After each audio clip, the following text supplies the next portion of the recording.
Hello students. आज हम पढ़ेंगे प्लेन। सबसे पहले देखते हैं अपन प्लेन का मतलब क्या होता है। तो प्लेन होती है एक फ्लैट सरफेस। एक फ्लैट सरफेस, ऐसी फ्लैट सरफेस जिसके ऊपर हम एक लाइन कंप्लीटली ड्रॉ कर सकते हैं।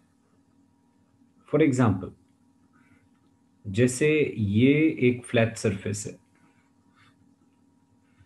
जिसके ऊपर ये लाइन कंप्लीटली लाई करती है।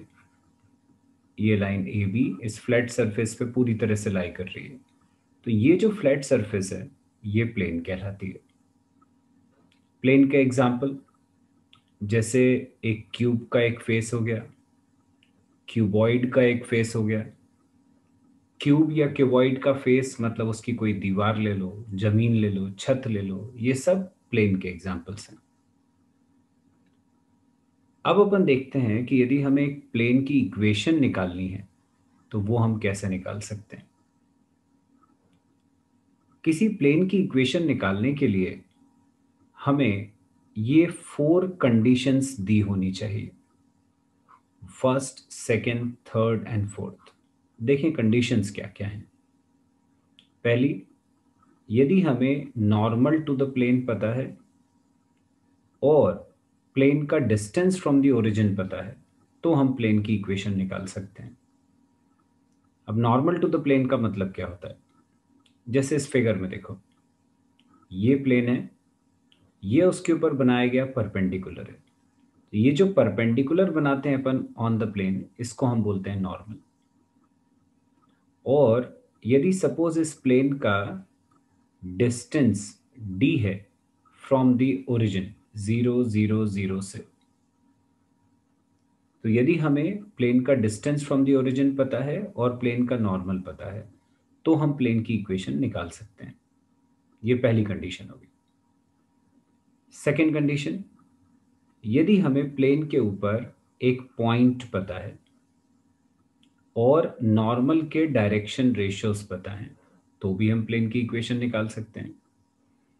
प्लेन का नॉर्मल यही जो हमने अभी देखा था। तो यदि हमें प्लेन का नॉर्मल पता है और प्लेन के ऊपर लाई करने वाला एक पॉइंट पता है, एक्स वाई जेड उसके कोऑर्डिनेट्स पता हैं, तो हम प्लेन की इक्वेशन निकाल सकते हैं।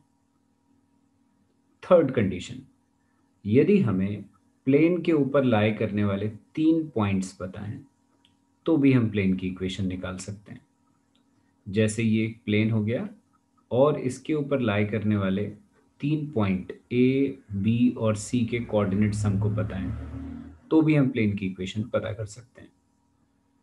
फोर्थ और लास्ट कंडीशन, यदि हमें प्लेन के द्वारा 3 एक्सिस पर काटे गए 3 इंटरसेप्ट्स पता हैं तो भी हम प्लेन की इक्वेशन निकाल सकते हैं। जैसे ये एक्स एक्सिस है, ये वाई एक्सिस है और ये जेड एक्सिस है। एक्स एक्सिस के ऊपर प्लेन ने जो लेंथ कट करी है वो है ए, वाई एक्सिस के ऊपर जो प्लेन ने लेंथ कट करी है वो है बी। लेंथ कट करी है मतलब ये वाई एक्सिस के ऊपर कटी हुई लेंथ है। ऐसी एक्स एक्सिस के ऊपर ए है, जेड एक्सिस के ऊपर जो लेंथ कट करी है वो सी है। तो यदि हमें ये 3 लेंथ ऑन दी 3 एक्सिस पता है ए बी और सी तो भी हम प्लेन की इक्वेशन पता कर सकते हैं। अब बच्चों, जो अपन ने 4 कंडीशंस देखी उसके बेसिस पर हम देखेंगे कि हम प्लेन की इक्वेशन कैसे निकाल सकते हैं। सबसे पहले है equation of plane in normal form. जैसे कि तुम्हें फिगर में दिख रहा है, ये एक प्लेन है, ये एक प्लेन है। इस प्लेन का जो ओरिजिन से डिस्टेंस है वो ये है डी। प्लेन का डिस्टेंस फ्रॉम द ओरिजिन है डी। प्लेन के ऊपर एक पॉइंट दिख रहा है तुम्हें, ये पी पॉइंट है। ये प्लेन के ऊपर एक पॉइंट है पी जिसके कोऑर्डिनेट्स हैं एक्स वाई जेड। वो वेक्टर जो ओरिजिन को पॉइंट पी से मिला रहा है, ये वेक्टर आर जो पॉइंट पी को ओरिजिन से मिला रहा है, इसको हम बोलते हैं पोजीशन वेक्टर। पोजीशन वेक्टर है वेक्टर आर। ऐसा वेक्टर जो ओरिजिन को किसी पॉइंट से मिलाता है उसको अपन बोलते हैं पोजीशन वेक्टर। तो हमें क्या क्या पता है इस प्लेन के बारे में? हमें ये पता है कि प्लेन के ऊपर एक पॉइंट लाई कर रहा है, हमें ये पता है कि प्लेन के ऊपर एक परपेंडिकुलर है, ये ओ एन जो लाइन है वो प्लेन के ऊपर परपेंडिकुलर है। सपोज इस ओ एन लाइन के ऊपर एक वेक्टर है, ओ एन लाइन के ऊपर ओ एन के डायरेक्शन में एक वेक्टर है एन। यदि इसी लाइन ओ एन पर हम एक यूनिट वेक्टर देखें, तो यूनिट वेक्टर का मतलब होता है वेक्टर अपॉन इट्स मैग्नीट्यूड। तो ये एक यूनिट वेक्टर है ओ एन के डायरेक्शन में। यूनिट वेक्टर मतलब ऐसा वेक्टर जिसकी लेंथ 1 है, जबकि ये वेक्टर एन है ओ एन के डायरेक्शन में, जिसकी लेंथ कुछ भी हो सकती है। अब देखते हैं ऐसे वेक्टर, ऐसे प्लेन की इक्वेशन अपन कैसे निकालते हैं। ऐसे प्लेन की इक्वेशन होती है r dot n cap equal to d. ये ऐसा प्लेन होता है, ये ऐसा प्लेन होता है जिसका डिस्टेंस फ्रॉम द ओरिजिन, जिसका डिस्टेंस फ्रॉम द ओरिजिन हमें पता होता है, और जिसके ऊपर बनाया गया नॉर्मल यूनिट वेक्टर हमें पता है। यूनिट वेक्टर पता है और डिस्टेंस फ्रॉम द ओरिजिन पता है। ऐसे प्लेन की इक्वेशन होती है r dot n equal to d, जिसमें डी होता है प्लेन का डिस्टेंस फ्रॉम द ओरिजिन, जो मैंने तुम्हें ये बताया था। एन कैप यूनिट वेक्टर होता है किसके डायरेक्शन में? ओ एन के डायरेक्शन में। ए लाइन ओ एन के डायरेक्शन में यूनिट वेक्टर होता है। अब सपोज यदि हम यूनिट वेक्टर ना लें, और ये जो इक्वेशन थी r dot n equal to d, उसमें हम यूनिट वेक्टर ना लेकर पूरा वेक्टर ले लेते हैं। ये जो ओ एन वेक्टर था, जो मैंने ये वेक्टर एन बताया था, यदि हमने उसको ले लिया, तब उस केस में जो ये डी होता है ये कोई भी कांस्टेंट होता है, पर ये डी जो है ये डिस्टेंस फ्रॉम द ओरिजिन नहीं होता है। यहां पर ये जो डी है ये एनी कांस्टेंट होता है। इसका मतलब अपन को क्या पता चला कि यदि हमने यहां पर एन को यूनिट वेक्टर लिया, ऐसा वेक्टर जिसकी लेंथ 1 है, तब तो ये डी जो है ये होता है डिस्टेंस फ्रॉम द ओरिजिन। लेकिन यदि मान लो एन यूनिट वेक्टर ना होकर कोई भी वेक्टर है, तब ये जो डी है वो कोई कांस्टेंट होगा, लेकिन वो डिस्टेंस फ्रॉम द ओरिजिन नहीं होगा। इसको हम बोलते हैं equation of plane in normal form. अब हम देखते हैं Cartesian equation of plane. Cartesian equation का मतलब होता है ऐसी प्लेन की इक्वेशन जो एक्स वाई जेड के फॉर्म में हो, जो वेरिएबल्स एक्स वाई जेड के फॉर्म में हो, ऐसी इक्वेशन को हम बोलते हैं कार्टीजियन इक्वेशन ऑफ प्लेन। तो हमने सपोज कर लिया कि एक ये प्लेन है जिसके ऊपर हमने ये नॉर्मल बनाया है। ये जो नॉर्मल है वो हमने मान लिया ए i plus b j plus c के वेक्टर है, जहां पर ये जो ए बी सी हैं आई जे के कोफिशिएंट्स जो हैं, इनको हम बोलते हैं डायरेक्शन रेशियोज। किसी भी वेक्टर में जो आई जे के कोफिशिएंट्स होते हैं वो डायरेक्शन रेशियोज कहलाते हैं। तो हमने मान लिया कि नॉर्मल के direction ratios a b c हैं, तो नॉर्मल वेक्टर हो गया a i plus b j plus c k. Plane के ऊपर तुम्हें दिख रहा है कि एक पॉइंट है पी, जिसके कोऑर्डिनेट्स हैं एक्स वाई जेड। इसका पोजीशन वेक्टर, कोई भी पॉइंट के कोऑर्डिनेट यदि एक्स वाई जेड होते हैं तो उसका पोजीशन वेक्टर होता है x i plus y j plus z के। पोजीशन वेक्टर का मतलब क्या होता है?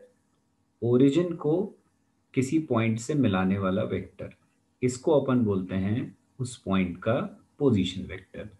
तो पॉइंट पी का पोजीशन वेक्टर है r equal to x i plus y j plus z k. अब इस केस में हमें प्लेन का डिस्टेंस फ्रॉम द ओरिजिन नहीं पता। जब डिस्टेंस फ्रॉम द ओरिजिन नहीं पता, तो मैंने अभी बताया था प्लेन की इक्वेशन होती है r dot n equal to D.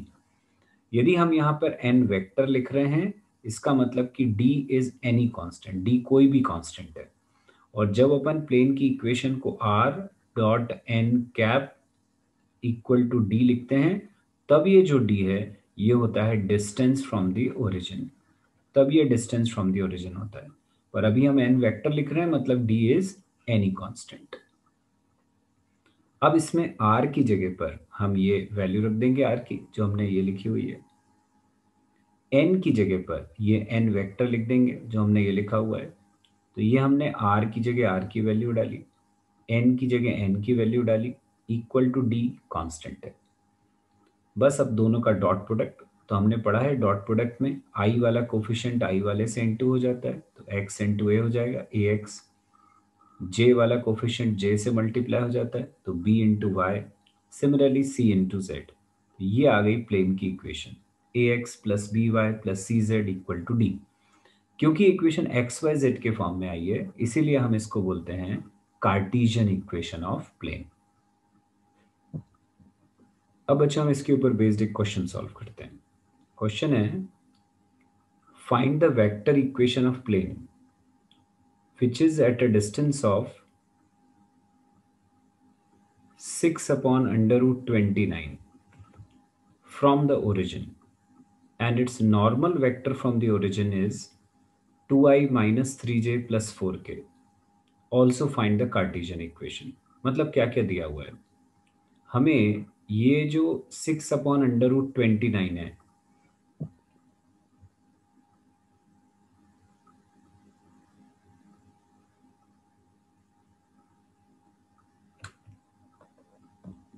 अब बच्चों हम इसके ऊपर बेस्ड एक क्वेश्चन सॉल्व करते हैं। क्वेश्चन है, find the vector equation of plane which is at a distance of 6 upon under root 29 from the origin, and its normal vector from the origin is 2i minus 3j plus 4k. Also find the Cartesian equation.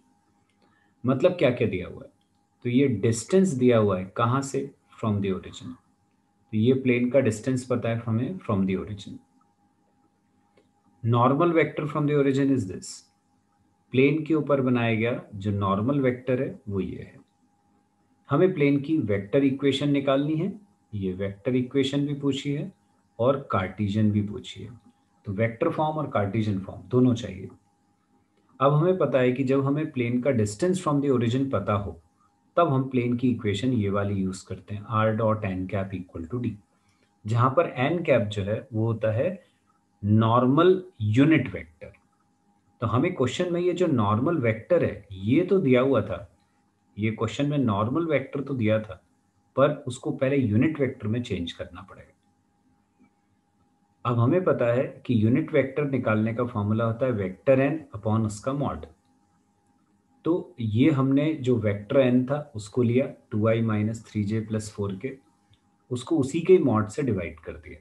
अब mod क्या होता है, under root x square plus y square plus z square, जहाँ x y z है i जे के coefficient 2 minus 3 और 4। तो क्या हो जाएगा, ये मॉड क्या हो जाएगा इसका, अंडर रूट 2 का स्क्वायर प्लस माइनस 3 का स्क्वायर मतलब 4 प्लस 4 का स्क्वायर मतलब 16। तो ये कितना हो गया, 16 प्लस माइनस 3 का स्क्वायर था ये, तो ये 9 हो जाएगा। तो 16 प्लस 4 प्लस 9 मतलब ये हो जाएगा अंडर रूट 29। वो हमने यहाँ नीचे रख दिया मॉड की जगह, अंडर रूट 29। तो n यूनिट वेक्टर आ गया 2i minus 3j plus 4k upon under root 29। तो ये हमें n कैप पता चल गया। अब जो ये अपना फॉर्मूला था r dot n cap equal to d, इस फॉर्मूले में वैल्यू रखेंगे। तो ये रखा अपन ने r डॉट ये n कैप जो हमने अभी निकाला इक्वल टू डी। अब तुम्हें दिख रहा है ये अंडर रूट 29 और अंडर रूट 29 कट गया, तो ये आ गया r dot 2i minus 3j plus 4k equal to 6। ये आ गई प्लेन की वेक्टर इक्वेशन।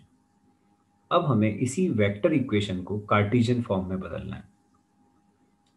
कार्टेशियन फॉर्म जब भी निकालना होता है तो हम प्लेन के ऊपर एक पॉइंट सपोज कर लेते हैं जिसके कोऑर्डिनेट्स एक्स वाई जेड होते हैं, तो उसका पोजीशन वेक्टर हो जाता है x i plus y j plus z k. ये हमने कोई भी एक point on the plane suppose कर लिया, इसको हम आर की जगह पर सब्स्टिट्यूट कर देंगे, ये पॉइंट आर की जगह हम यहाँ रख देंगे। तो ये आ गया x i plus y j plus 2k, x i plus y j plus z के। बाकी ये जो पूरा वेक्टर है एज इट इज रहेगा, इक्वल टू में 6 था, अंडर रूट 29 दोनों तरफ कट गया था, मैं उसको यहीं पे काट सकता हूँ, या आर की वैल्यू हम यहाँ पे न रख के यहाँ पे भी रख सकते हैं, यहाँ पे भी आर की वैल्यू सब्स्टिट्यूट कर सकते हैं। तो अब डॉट प्रोडक्ट निकालना है, तो ये हो जाएगा 2x minus 3y plus 4z equal to 6। आ गई प्लेन की इक्वेशन, यही हमको पता करना था। आ गया आंसर।